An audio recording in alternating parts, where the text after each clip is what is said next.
We're getting ready to start this thing soon. In 1 minute.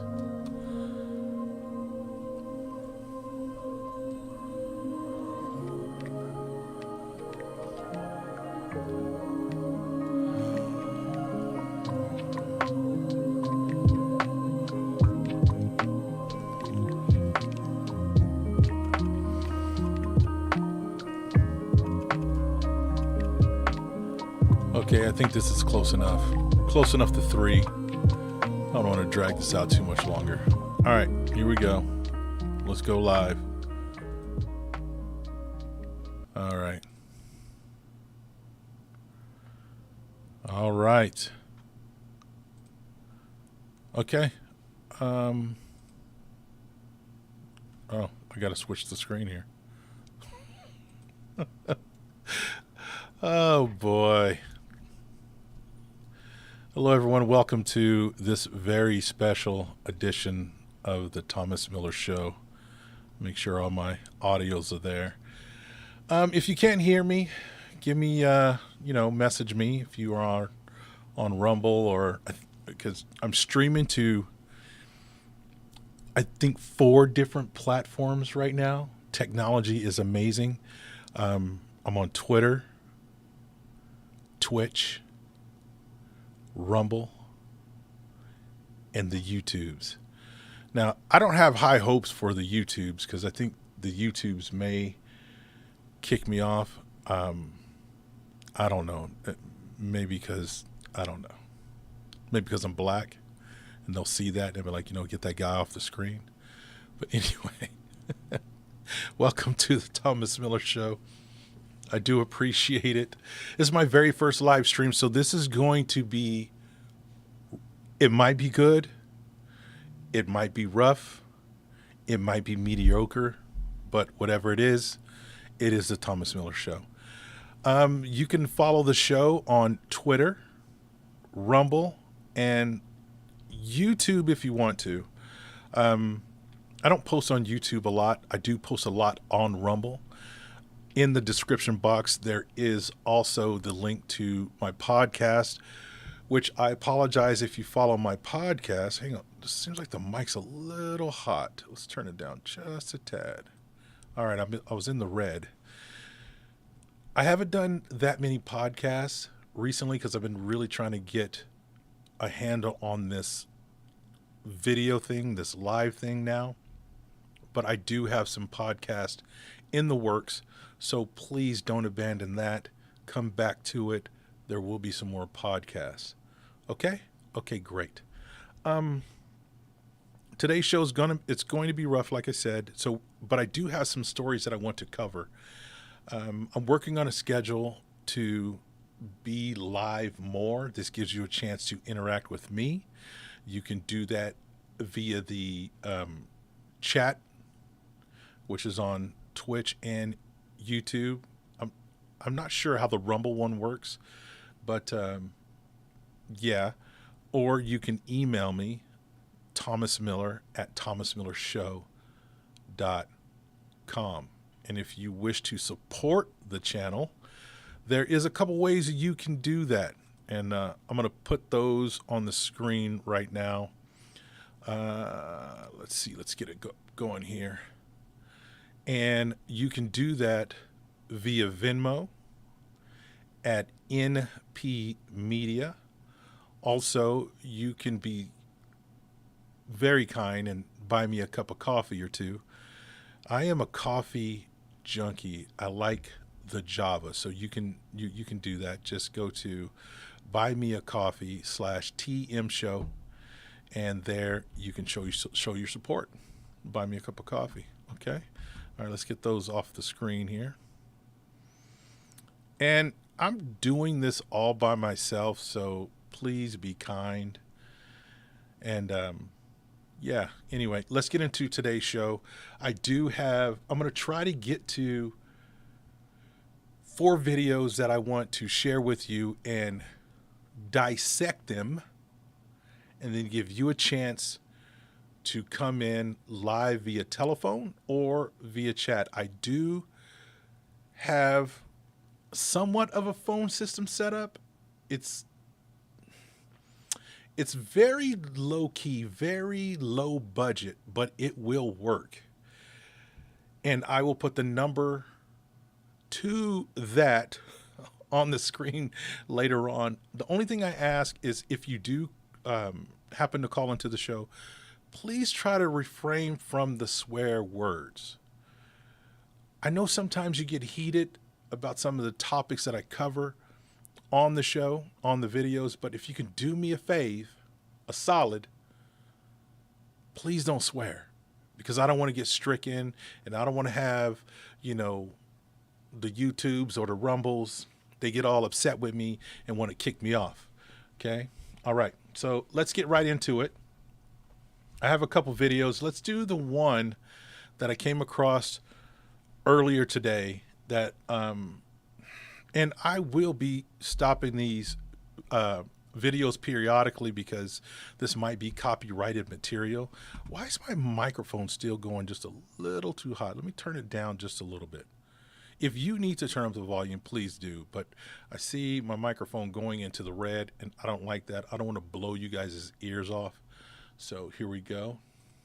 And let me pull up that video. And let's see here. Here we go. All right. So on the screen, you see here, I've got an interview between Piers Morgan and Roseanne Barr. And we're going to get right into some controversial subjects with this. So here we go. Well, I'm delighted to say I'm joined live from Texas by the host of the Roseanne Barr podcast. It's Roseanne. Roseanne, how are you? I didn't know Roseanne had an actual podcast. I'm going to have to check that out. I'm going to subscribe to it because if you don't know who Roseanne Barr is, she had a show called Roseanne, and then she came back with the show Roseanne, and then they canceled her. She's a well-known comedian. If you don't know who Roseanne is, you've been living under a rock. I'm great. How are you, Pierce? Well, I can't think of anybody I would rather have on a show called Uncensored than you. Of course, you're smart. Sometimes he's smart. Like I said, I'm going to be chopping up these videos because I don't want to get stricken. This is my first podcast or live show, so please, if you have any audio issues, let me know, okay? But here we go. Have we gone mad, Roseanne, in our world? When I look at all the fallout to the things that you say or do, I look at the sort of apoplexy that people bring to jokes to humor to sarcasm to irony, all these things. And I really despair that the very essence of comedy, for example, is being expunged from human life. Yeah, especially with the cancel culture. There is some times where you see these comedians, they get canceled just for making fun of life. In my personal opinion, life is hard enough. Let's not make it harder. Let's not take our lives so serious. Sometimes you have to laugh at all the hypocrisy, all the this is my show and it's my show, and I was going to look to the side to say, can I say that word? But it's my show. But all the hypocrisy, all the bass backwards stuff that we go through with, and sometimes you just need a laugh to show you how bass backwards things are sometimes. And comedy has gotten such a rap to where, again, people take themselves so serious. Yes, it is. Yeah, well, you should despair, Piers, and so should anybody who has a brain or, any humanity whatsoever, or any connection to any other human beings on earth. They should despair too. I say that they are weaponizing stupidity, and people have sunk to such a level that they can't handle satire, because satire is when you take two disparate subjects and bring them together to defamiliarize reality, such as a poet does. 100%. Again, you have to be able to look at a situation, even when you take a situation serious. You have to have the ability sometimes to laugh at it. And in a lot of ways, that will help you grow. That will help you deal with some things. Let's deal with some things, but in a positive manner. Just because you don't like something doesn't mean you need to cancel it. Keep going, Roseanne. I'm sorry to interrupt. With words, defamiliarize reality. And they cannot hold two disparate ideas in their head at the same time, because they're fed bullshit 24. Now, see, Roseanne, I just went over the rules. Roseanne, I just went over the rules. I said, when you get on the show, did you not hear what I said at the beginning of the show? Don't get on the show and start swearing. You're bigger than that. 7 over the media. And I'm about to go crazy sitting here on the earphone hearing the stuff you all are saying about the Ukraine. I'm about to have a heart attack, but I'm not even going to go into it. Okay, so I've seen this interview, but I wanted to share it with you.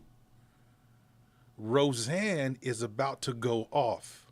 She's about to become uncork.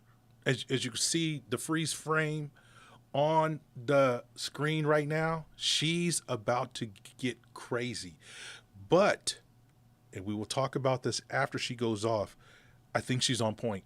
I'm from the Ukraine. There is a large faction of Nazis. I don't know if you know this, but there's a large amount of Nazis in the Ukraine, and they actually killed my whole family. I'm from the Ukraine, and they... See, and I never knew that about Roseanne, that she was from Ukraine. And the first time I saw this, anyway, keep going, Roseanne. Marched my entire family, grandmothers, great-grandparents, 10 siblings out into the forest and buried them alive in the Ukraine. So I don't understand why everybody's Ukraine. Well, I do understand, and that's also what terrifies me. People better wake up and do some research on their own instead of buying what comes across on the screen. And I try to shake them up, Piers. You're goddamn right I do. I try to shake them up and crack their mind control programming. I do it for God. Okay, and you know what? I think she's very credible. Now, again, this is where we open things up for discussion. You can do that with the, through the chat or whatever, however you feel you need to voice your opinion. But this, to me, is unscripted Roseanne. And like I said before, I didn't know she was from Ukraine. I didn't know that her family was marched out into the fields and they were buried alive. I had no idea. You can hear Pierce starting to get a little bit nervous here, and when she starts to talk about mind control, and let me be clear, it's going to take more people talking about stuff like this, mind control, monarch programming, all the stuff that's quote tinfoil. We're going to have to talk about this more because it does exist. On a future live, we'll go over specifically monarch programming and the entertainment business and how they start programming these children from a young age to where they start flipping out and they start cutting their hair off like Britney Spears. I think Roseanne has been part of mind control. Remember years ago when she took that drive out to Barstow past the outlets, and they found her, I believe, on the parked in the outlets, Roseanne Barr in Barstow, parked at the outlets, and she was kind of going crazy. I think the programming was wearing off. When Britney Spears, when she cut off all her hair, the programming was wearing off. Her handlers couldn't control her. We hear these words like programming, handlers, and if they say it so much, we become desensitized to it.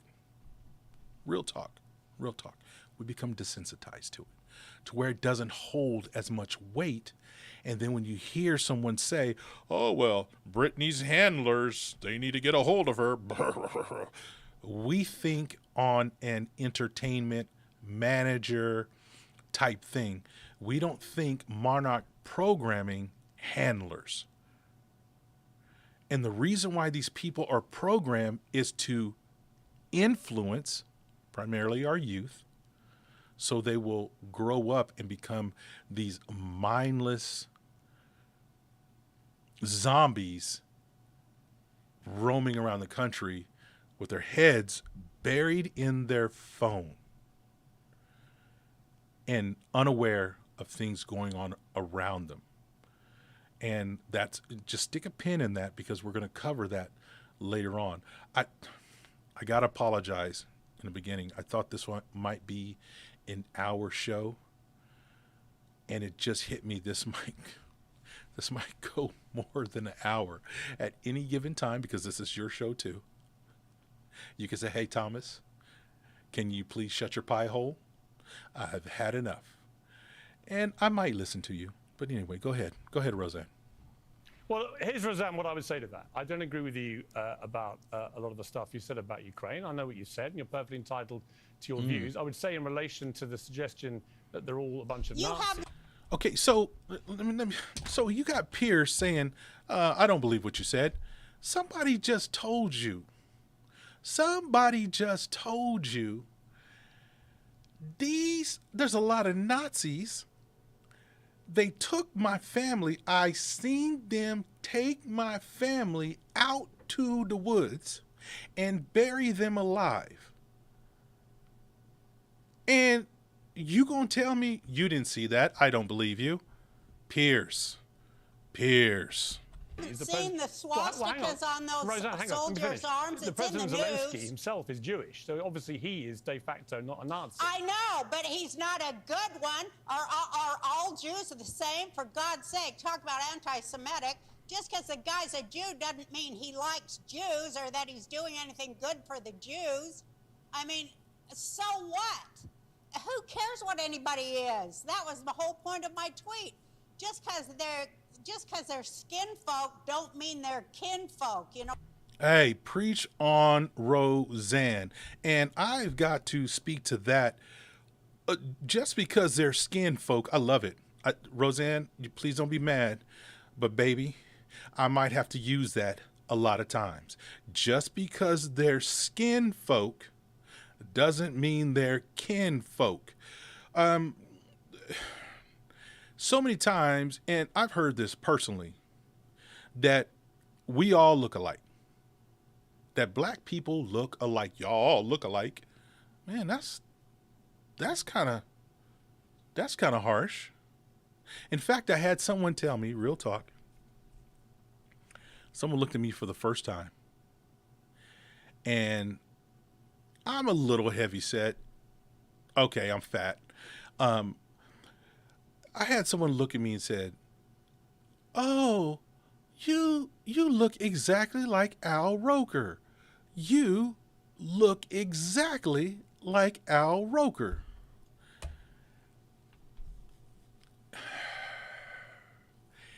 And if it wasn't for me being level-headed, I would have took that lady and I would have body slammed her. I look nothing like Al Roker. Wait a minute, Thomas, rewind that. I wear glasses, I'm heavy set, and I'm black. That's the only thing that I have in common with Al Roker. And this woman, this woman said, "You look exactly like Al Roker." So I'm with Roseanne when she makes a statement. Just because you're skin folk doesn't mean you're kin folk. Anyway, I love how Roseanne is going on to this, so let's keep going. Know what I mean? Just because they're the same color as you don't mean they ain't trying to lock your ass up. Wake up, people! Snap out of it! Okay. And man, that's what I'm saying. I have a friend, and we talk about this stuff together. We do. We share our tinfoil hat theories together. And she made the comment, and I'm paraphrasing, and she says, "Check it out, Thomas." She doesn't talk like that, by the way, but just so you guys won't, do your research and find out, because she may want to be anonymous. She said, "Hey, look at here, man. Look, hey, Thomas, check it out. I don't know about this Ukraine, dog." And I was like, "What? What are you talking about?" She goes, I think honestly, player, I think Russia and Ukraine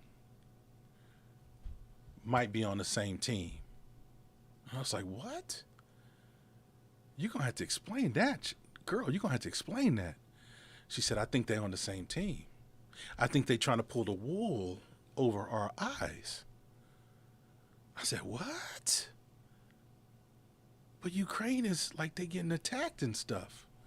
Like, Russia coming over there. They like, throwing down on the Ukraine. Powder, powder, powder, powder. Body shot, body shot, body shot. Uppercut, uppercut. I'm like, "Are you sure?" She said, "Yeah, let me tell you why." I said, "Go ahead, I'm listening." Because look at Ukraine compared to Russia. Don't you honestly think Russia could have taken them out in less time than Vladimir said he would? Oh, snap. That's when I had to look back at it. I'm like, this might be a thing. And come to find, let's fast forward. And it kind of makes sense. Now, there's some other factors, but it kind of makes sense, because now we're running out of and when I say us, the United States, we're running out of ammunition. Really? We're the United States of America and we running out of ammunition? That's because we're giving it all over to Ukraine. And if Ukraine and Russia have got this thing going on, then it only makes sense. Let's bleed the other countries dry and let's put this wag the dog out there so everyone believes it. Because real talk, correct me if I'm wrong, and I could be wrong, before this whole thing jumped off between the Russia and the Ukraine, could any one of us point out Ukraine on the map? Now I know there's some people out there saying, yeah, I could, Thomas, I could, because I'm just smart in school. Okay, I'm not talking about you. Most of us couldn't point Ukraine out on a map, but we're now throwing all of our support over to Ukraine. Fast forward back to Roseanne when she says, wake up, people. Wake up. What's really going on? Oh my goodness. There's more to this interview between Piers and Roseanne. And of course, I'm going to put the links in the description box below. They're not there right now because I want you to focus on the show, but they will be in the description box below. Okay?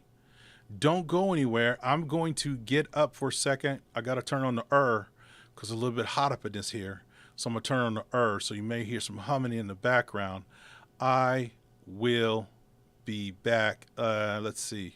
I have a key here that says, oh, here's a be right back. Let me see what that looks like. I'm still learning some things, but I'll be right back.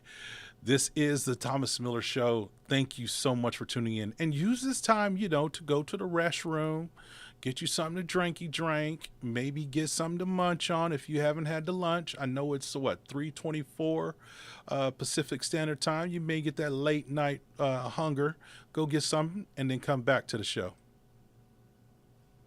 All right.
Just letting you know we're going to be starting back soon. So make sure you get your drinky drink. I'm going to get mine. And we'll be back.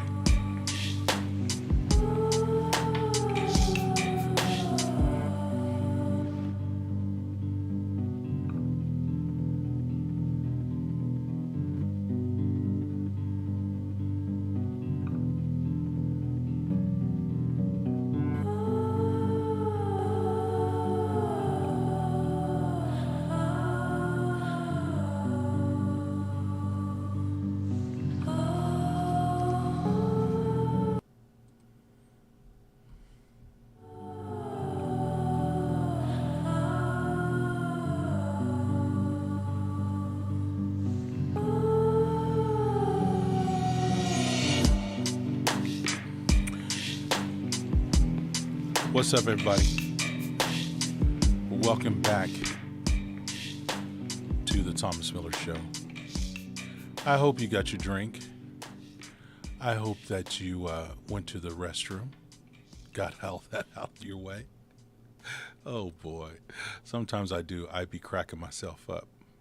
Remember, you can always let me know in what you think. Just you can chat it. You can send it via email, thomasmiller@thomasmillershow.com. Should I put the number up just so you can have it in the phone? Yeah, you know what? I can do that. Let's see here.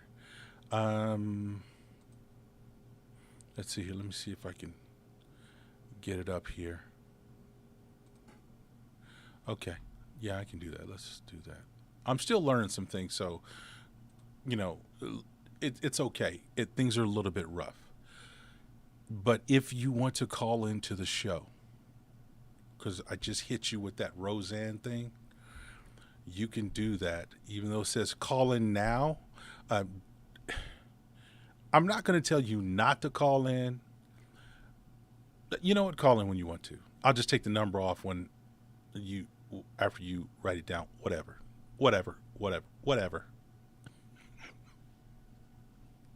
I crack myself up. To let your voice be heard, you can simply dial 562-337-9619. I don't have screeners, so you would get right through to me, letting me know what's on your mind. And you could totally do that. In fact, hang on for a second. Hang on. Give me a second here. I got some stuff that I need to do. I know I look weird. Okay. But yeah, it's ready whenever you are. So again, the number again is 562-337-9619. And then you can let your voice be heard. Okay? That would be awesome. You can also, again, if you would like to sponsor the show, you can totally do that. There's two ways to do that. And those ways are Venmo at NP Media. Also, you can buy me a cup of coffee at buymeacoffee.com/TM Show. I got to fix that. The graphic on that, it's wrong, but okay. Anyway, there's two ways: Venmo or buymeacoffee.com/TM Show. All right, let's get back to business at hand. I'm gonna stick with the Piers Morgan theme here. And we're going to go into another interview that Piers did recently. He had another very well-known rapper. I mean, this dude literally is a legend. He's a living legend. He's been doing this for years. In fact, I used to listen to him a lot from his debut, during his single career, when he's with another group. I've watched him in movies. I don't follow him as much as possible, and I don't listen to his old stuff because I just don't listen to that type of music anymore. But I used to. I'm not no saint. I used to. So let's get him up on the screen, and then what we're going to do is we're going to go through Pierce's interview with the legendary Ice Cube. I did go see the movie Straight Outta Compton, and if you have not seen Straight Outta Compton, it's a movie that chronicles the early beginnings of this group NWA, who Ice Cube was very influential in forming. In fact, let me digress just for a minute. I grew up listening to this dude, even though we might be around the same age. Yeah, I can't believe it. I'll be 54 in December. So I think he's in his 50s. But I remember when he was just a kid, and I was a snot-nosed kid, and I'd be listening to NWA, and when they hit the scene, they really did change music. They changed the whole dynamic of it. I remember my daughter asked me, "Hey, Dad, did they really, was it really like that? Did people go crazy? Was it really like something you never heard before?" I go, "No, absolutely it was." When NWA burst onto the scene, you had never heard this before. Now, there were other pioneers in the gangster rap category, but none made a bigger impression because they literally, just like gangbangers do, they just busted down the music industry and they just kicked the door in. But anyway, we're going to get into this interview with Piers Morgan speaking with Ice Cube. And I'm joined now by Ice Cube. Well, Ice Cube, thank you so much for joining me. Thanks for having me, man. It's great to have you. It's good to be here. A bona fide legend. Oh, thank you. Yeah. Thank you. You like being called a legend? It's cool. You know, it's cool. It's interesting because I'm still, here, and I still feel like I got so much to do. So it's nice. You were born O'Shea Jackson. Who actually calls you O'Shea? My mom, my pops, my wife, my brothers and sisters sometimes, but mostly everybody call me Cube. Including me, because, when I see him on the street and, I say, "Hey, Cube." He'd be like, "What up? What up, Thomas? What up? What up?" That's how brothers talk to one another. "Hey, what up? What up, player? What up, dog?" I'm sorry, I'm entertaining myself. I tend to do this on occasion. Is O'Shea different to Cube? Yeah. In what way? O'Shea's my real name, and when I hear that, I'm either looking for my family or a check. He said, "Or a check."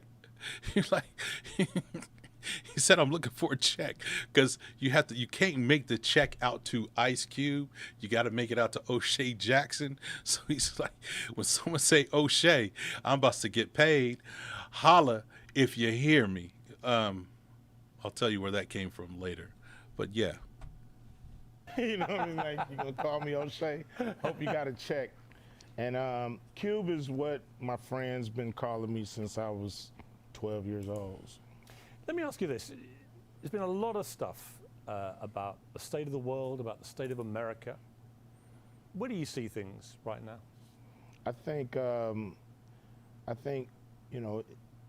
people are very polarized in all kind of ways. People are afraid to speak out. Okay, very good point. And this is one of the reasons why I created this channel, this show, is I know I can't change the world. I cannot, but I have an opinion. And sometimes you need to be able to voice that opinion. And we live in an age where we can create our own mediums and ways of communicating ideas and opinions to one another. They can be lighthearted, they can be light topics, or they could be heavy topics, social topics, political topics. But here's my point in saying this. We can't be afraid to speak. And again, that's why I created this channel, because I want to speak. We live in the United States of America. We have freedom of speech. Now, I may not like everything that I hear, but I will never tell someone not to speak their opinion or speak their mind. And so again, I hope I can encourage listeners out there in the same manner. Do not be afraid to speak what's on your mind. Not everyone's going to agree with you. They're just not. They're just not. My grandmother told me, Tommy, everyone is not going to like you. Kind of messed me up as a kid. I'm like, what you talking about? I'm a very handsome young man. I'm very athletic. I think I'm funny. But everyone's not going to like you. However, everybody has an opinion. Keep speaking, Cube. Because of the cancel culture culture that we have today. So I just think, people are afraid and they're running to their corners, In a way, it is a cancel. Yeah, he had it right the first time. Even though he made a mistake, he meant to say cancel culture. He said cancer culture because it is a cancer. When you have people that are afraid to speak their mind, knowing that they have freedom of speech, because there's a small group of people out there that have just big mouths, let's just call it, and we'll call them bullies. There's never that many bullies at school. You may have one or two. They may run around together, but there's not that many bullies. But the bullies scream the loudest. They yell the loudest. And they give you the illusion that they have power. And we sometimes, as those scared children on the playground,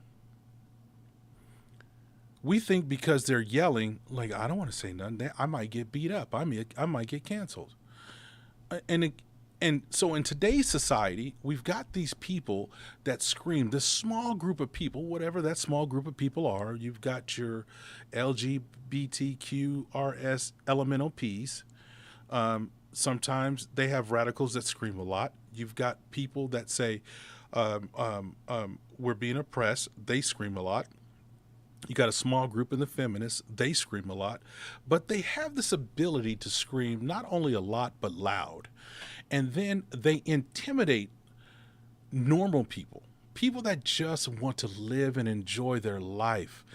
But they intimidate them so bad that they don't speak up, because if they speak up and say, hey, you know what? I just don't agree with your opinion. You're a phobe. Look at you. You are a blank phobe. Just put, I say blank because you can just put anything in that blank. Phobe. And we're going to cancel you. You've been canceled. You can't speak. Well, I just said I don't agree. Nope, you can't speak anymore. And we become scared, and we go to our corners, and we cower in fear. So this is one of the main reasons why I'm speaking up, because I want people to speak up. I don't care if it's one person listening or a million people listening. If someone will listen to you, speak. You don't have to be rude, but you can speak your mind and your opinion. Yeah, It behaves like that. it does, because it makes not only the person that's getting canceled, they're trying to shut them up, but anybody's watching now, they shut up because they say, if it can happen to this guy, it can happen to me. 100%. Guys, remember when there was a man, very powerful man, and he lost the election, and another dude took over his spot, and then Twitter canceled the person who lost the election. Just tell us who it was, Thomas. If you don't know, it was our 45th president, Donald J. Trump, and Twitter canceled him. How you gonna cancel the president?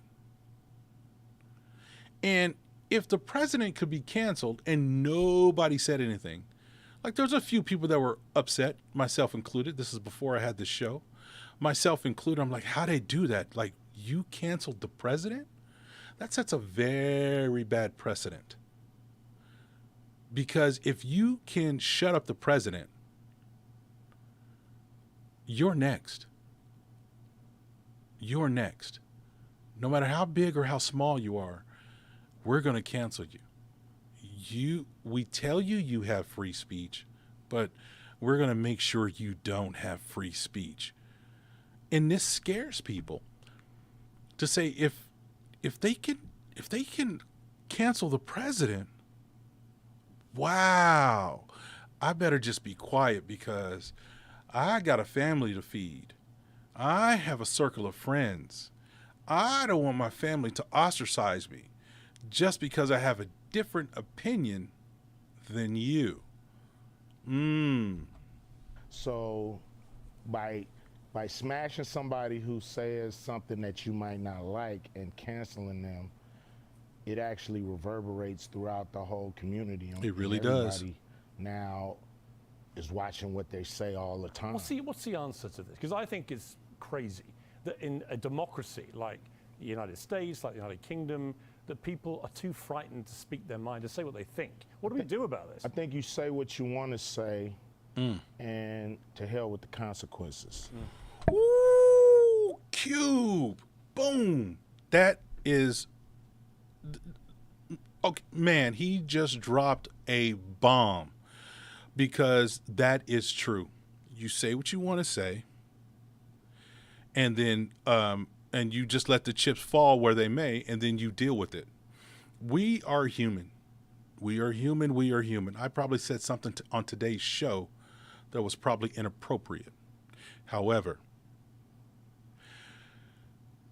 I'm still unapologetic to what I say. Now, do I apologize about some things? Maybe I spoke in anger, whatever. Yes. But for the most part, for let's say 90% of my conversation that I have with people, or 98% of what I say on this show, I don't apologize for it.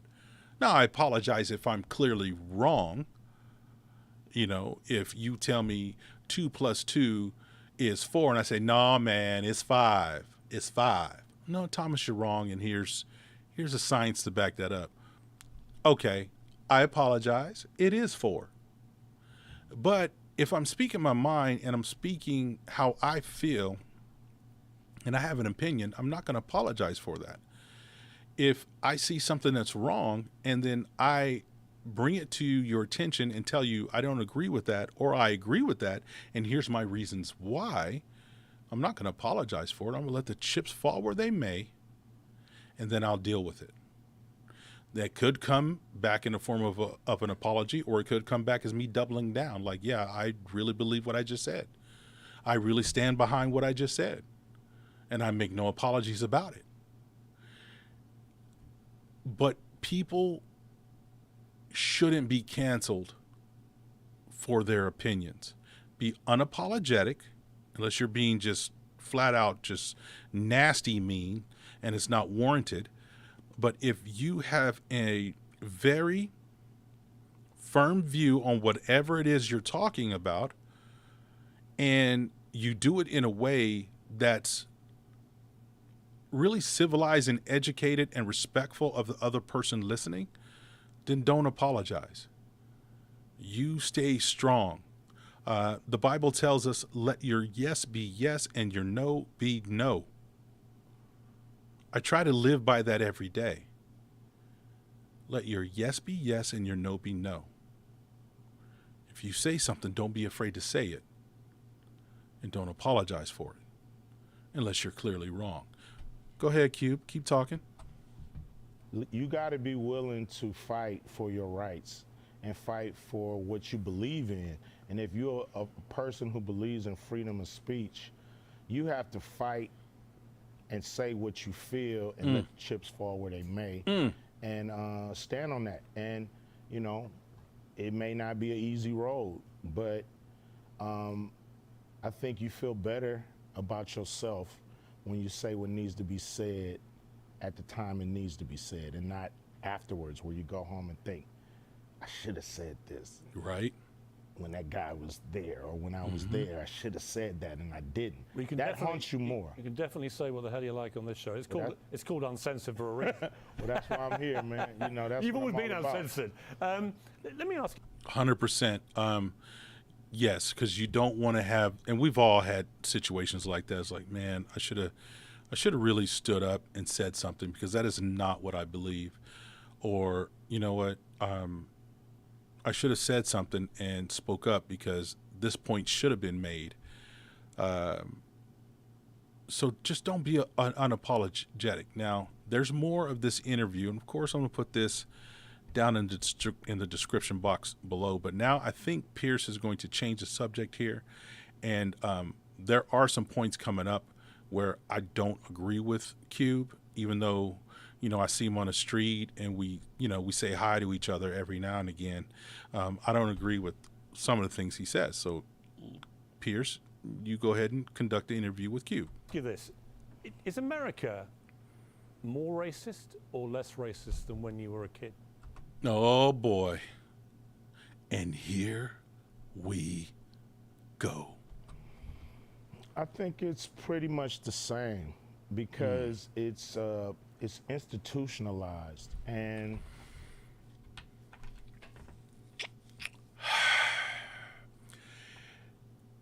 Again, this is where you have to understand what's going on around you. Now, I respect Cube as an artist, and I respect what he said about free speech. I do not agree with these words, institutionalize. What does that even mean? Now, and I'll tell you why, because here we go. Cube is worth millions of dollars. I did a video earlier today talking about Tupac and how they are still looking for his killer in Las Vegas. And Tupac now, while he's dead, he still makes $25 million a year. He was, and probably still is, a megastar. A megastar in the United States of America. Cube is probably worth more because he's alive. He still has he can still earn money alive. This dude has been in movies, TV shows, his music career. He's been responsible for bringing other black people into the music business. He has started his own 3-on-3 basketball league. And he's sitting across the way with Piers Morgan. And he still uses words like institutionalize, racism, newsflash. And this is where my black brothers and sisters are probably going to hate me. But I'm just going to say it. Yes, there is racism in the world. Is it, quote, institutionalized? The answer is no. Is there enough racism to hold you down? The answer is no. You can get a job pretty much anywhere. He's on TV. White people, because in the context of what's going on right now, we're going to keep it between white and black. We're just going to keep the demographics because that's the most ones that we can relate to when you're talking about racism. White kids bought Ice Cube records. White producers and white directors hired Ice Cube to be in TV shows and movies. I'm sure he's worked with white distributors to get his product out to the masses.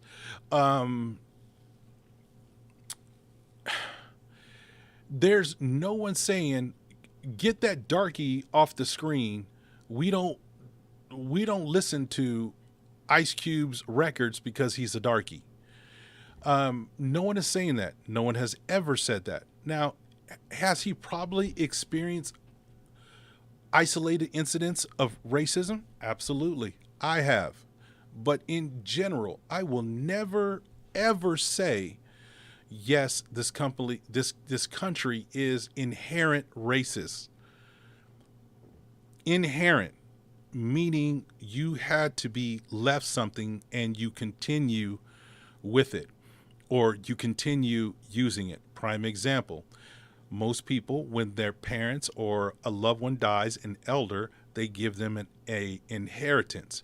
It's old money passed to the new generation, and the new generation continues to use that money. If there's said money's left, they will inherit it to their posterity, and so on and so on. They will keep using that money. When we say inherent racism or institutionalized racism, we're saying we're handing down those old structures. Prime example, if we say this country's inherently a slave country, let's keep it real, then we would be having slaves to this day. Ice Cube would not be sitting where he's sitting. Oprah Winfrey wouldn't be one of the richest people in the world, let alone black. Because, oh my goodness, if you want to talk about institutionalized inherent racism, she should not even be. Man, number one, this is just for comparison's sake. Number one, she's a woman. Number two, she's black. And number three, she's fat. So we got a fat black woman who's worth billions of dollars, respected around the world. I don't know why, because I don't like her, but and she's respected. She has the Oprah Book Club, the Oprah Winfrey Show. She produces. She's got this woman has her own. I got my own Rumble channel, my own YouTube channel. This woman has a network. She got the own network, the Oprah Winfrey Network. How you mean to tell me this country is institutionalized in racism so much that they're going to give this fat black woman her own network? In the words of the hood, Negro, please. This is a lie. And this is another reason why I created the show, because I want to expose these lies. I will never tell my son that it's going to be tough, bruh, because, man, this country's inherently racist. Man, it's institutionalized, bruh. You not going to be nothing. No. And this is where I don't agree with Cube. In fact, last time I saw him on the street, I said, hey, Cube, I don't agree with you, man. You know, the institution takes on different faces, so to speak. But, you know, I don't know if racism in the financial sector has gotten any better. We still have a hard time getting capital when we need it. Here's the problem. We have problem getting capital when we need it because we don't like to pay nobody back. Let's keep it real. I'm going to educate my white people, my Asian people, maybe the Hispanic people. But bad credit and black people are synonymous because we don't like to pay people back.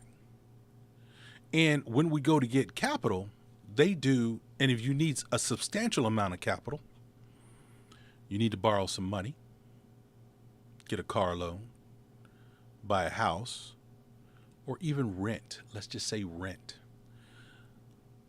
a lot of companies run what is called a credit check. Well, a lot of black people have what they call bad credit. And for people that have good credit, you're like, well, what is that? I don't understand. What is bad credit? It's when you borrow money and you don't pay people back. People got to hunt you down. They got to chase you. They got to ring your phone all the time to get their money. And you get mad because they want their money that you borrow. Why they calling me? I don't know why they calling me. It's 7 o'clock at night. I ain't got no money. Then why did you borrow it? Well, they gave it to me. Well, they gave it to under the premise you said you was going to pay them back. I know, but I ain't got no money. I don't know why they calling me. This is why we have problem finding capital. Because we don't pay people back. If you pay people back, you won't have a problem getting capital. Now, it depends on how much you need. But if you pay your bills, you can go get credit. I have a high credit score because of my grandmother. Full transparency here, not because of my mom. My mom got bad credit. My mom got ghetto credit. She got that rent-to-own credit where they're like, hey, we don't do credit checks at rent-to-own. Where for those who don't know what rent-to-own is there was Rent-A-Center. Remember Rent-A-Center? Rent-A-Center was this place that you could go to, and if you wanted, say, a big screen TV, and they tell you for $15 a week, you can get a big screen TV. What? For $15 a week? But that $15 a week, you be paying for the next 3 years or something crazy like that, and then you would end up paying $1,500 for a TV that costs $200. But because you couldn't get credit and go to, I don't know, a Best Buy, a Target, wherever, and you couldn't plop down a credit card to get said TV, you had to go to Rent-A-Center. That's the kind of credit my mom got. She got Rent-A-Center credit. Rent-A-Center credit. I don't have that kind of credit because my grandmother said, look, it's very simple. When you borrow money, you pay it back. If you can't pay it back, don't borrow it. Well, that makes sense. And that's been my mantra. I share that with my kids, my children. If you can't afford to pay it back, don't borrow it. Better yet, save up for it and then pay cash for it. This is why we can't find capital. It has nothing to do with racism. At the end of the day, when you fill out the application, they run your social security number or your EIN number if you own a business, which is connected to you in some way or another. And if that checks out, you get the money you're asking for. It's literally that simple. Show me a record that you pay people back, and we'll give you the money that you need. Now, if you're asking for money above what you're taking in, we'll still give you money. We'll just give you a lower amount because you still pay people back. This is a cultural thing, not a racist thing. It's a cultural thing. Culturally, most black people, sorry, black folks, the ghetto ones, y'all don't pay people back. Let's keep going. We still have a hard time having that access to those, currency streams that's out there, and so it affects us in the same way. In 1865, black people own maybe 1 or 2% of America. Well, come on, Cube. You got to do better. Of course, in 1865, think about it. We're talking about it's slavery, slavery days. Uh, Most people didn't have money. Most black people didn't have money. There was no way for them to own more than 1%. So, yeah, of course, in those times, you got to look at the situation. You got to look at the times during those times. Yes. And I believe we're still in that same place. Is that right? Yeah. That's not right. I don't have the stats, but I guarantee you, he's not the only multimillionaire or well-to-do black person in the United States of America. You've got a lot of black folks that make a lot of money. They buy property, they buy land. So just using common sense, yes, we're going to own more land. If there's no money because of the circumstances, now back in 1865, yes. Could you say America was racist? Absolutely. Yes. Yes, you could say America was very racist during those times. In 2023, if we're being real, let's just be real. Can we be real for a second? Racism is nowhere near what it was in 1865. Because Ice Cube wouldn't be sitting next to Pierce Morgan if it was 1865. Oprah who in 1865? Yeah, no. Barack who in 1865? If you would have asked somebody in 1865, hey, what about that Barack Obama? You think he's going to be president next year? They'd be like, what? Boy, I ought to shoot you just for saying that. You know black folks can't be president. You know that. Black folks would have slapped that man for asking that question. You know we can't be president? What's wrong with you? It's a very different world, very different circumstances. But if we're opening our eyes, this is what they want you to believe. And when he makes statements like that, I gotta say, Cube is contributing to this lie, to this narrative. It's barely changed. Barely changed. In some ways, it's gotten worser. Worser. But it's gotten worse. I think the Coroner Commission did something in 1968 about the poverty in America and how it affects all the people, and we're worse than we were in 1968. The last rapper that I interviewed in this very studio was Kanye West. Yeah. You've had a wobbly relationship with him, but you're back on track. I read that you saw him, in fact, a few days ago. Yeah, a couple of weeks ago. I mean, we were always cool. You know, he spoke my name without really explaining. Okay, what I think we're going there because he's talking about Kanye now. We all know about Kanye. He's a little crazy, but yeah, he's got some points that we'll talk about on future shows. But I wish Pierce would have really pressed him on this issue to bring facts and figures to say that we are worse off now than we were in 1968. Financially, I think in fact, I know we have better opportunities. Now, family structure-wise, Ice Cube is exactly right. We are in worse shape we are as far as black families in the United States of America than we were in 1968.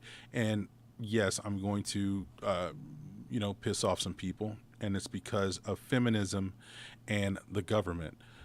This whole idea that, especially in the black community, the Hispanic communities, that I don't need no man. I raise these kids by myself. I don't need no man, as they're getting a welfare check, as they're getting food stamps, as they're getting free medical, that's paid by people like myself who pay their taxes. I'm a man, I pay my taxes, which goes to help feed your children, but you don't need no man.